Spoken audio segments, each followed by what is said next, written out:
think of a haunted house, this is a holiday house.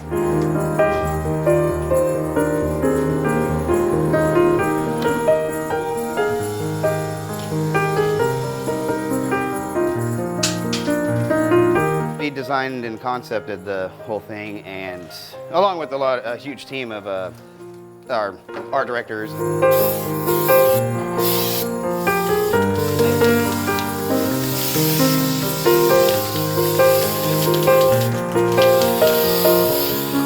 We got 11 to 12 like really cool, substantial moments in a 3,000 square foot place, which is pretty cool. Pretty awesome.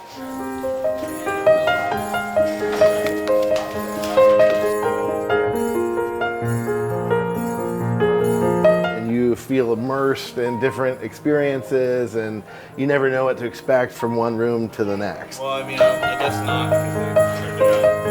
Yeah, I think it'll go. Yeah, I think it'll go really good.